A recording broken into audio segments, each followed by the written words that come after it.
İslam dini daima başkalarının пайдасын көздейді. Өзünün акысын ылдый коюп, башка адамдардын бактылуу болуусун, башка адамдардын жакшы жашоосун талап кылат жана ошого үгүттөйт. Жана пайгамбар саллаллаху алейхи ва саллям дагы өзүнүн берекелүү хадистеринде адамдарга, жалпы инсаниятка, жаратылышка жакшылык кылууга үгүттөгөн. Жана кайсыл адамдар ошондой жакшы иштерди кылган болсо, аларды адамдардын эң артыгы деп да баяндаган. Жана кайсыл нерселер адамдардын жашоосуна кыйынчылык жеткизген болсо, же болбосо адамдардын ортосунда бир уруш жаңжалга, ынтымаксыздык алып барган болсо, ошондон алдын ала эскертип андан тыйып да кеткен. Пайгамбар саллаллаху алейхи ва саллям өзүнүн хадисинде айтат: "Хойрун нас меянфаунас." Адамдардын эң жакшысы башкаларга пайдасы көп тийген адам деди. Башка бир хадисте: "Ал-гибату ашадду миназ-зина." Ушак кылуу, гыйбат кылуу, бирөөнүн артынан сүйлөө, бул зынадан да катуураак анын күнөөсү деп айтып кеткен.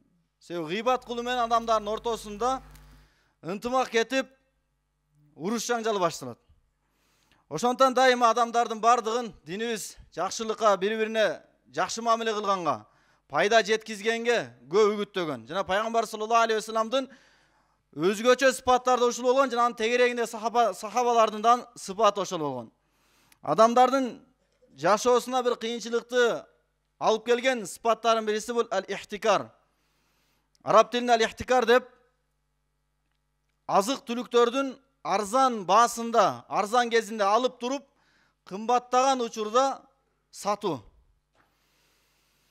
Кайсыл бир элде, кайсыл бир жерде арзанчылык маалында өзүнүн байлыгына бир канча азык түлүктөрдү алат дагы, адамдар муктаж болуп, кыйналган учурду күтүп, ошол учурду карап, адамдарга өтө муктаж болуп, баасы да көтөрүлүп кеткен учурда саткан адамды ал-мухтакир деп айтып коет.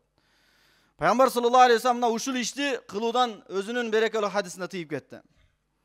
Пайгамбар саллаллаху алейхи ва саллям айтат: "Бисел абдул мухтакир." Ихтикар кылган адам кандай гана жаман адам деди. "Ин архасаллаху ласара хазина." Эгерде Аллах Таала бааларды ылдый кылып, адамдарга жеңилдик берген болсо, адамдардын жашоосуна жеңилдик келип баштаган болсо, кайгырат экен, адамдардын жашоосунда нерселердин баасы ылдыйлап кетти, эми менин товарларым өтпөй калат деп. "Ва ин аглаха фариха." А кымбаттап кеткен болсо, ал адам сүйүнөт.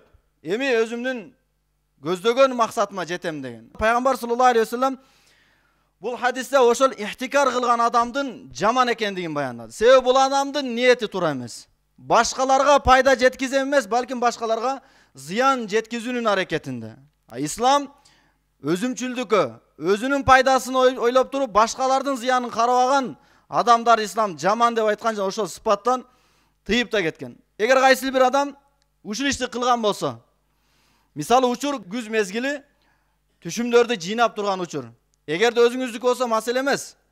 Эгерде башкалардан да көбүрөөк кылып чогултуп алып, кыш келгенде же жазга жакын адам товарлардын баасы көбөйгөндө сатам деп ошого чейин сактап, адамдар дагы эле муктаж болот, бирок бербей атасыз, чыгарбай атасыз. Эң акыркы чегине апарып туруп өтө кымбаттаганда чыгарганыңыз, сыртыңыздан караганда бир көп акча тапкандай болосуз, бирок Алла берекесин алып коет.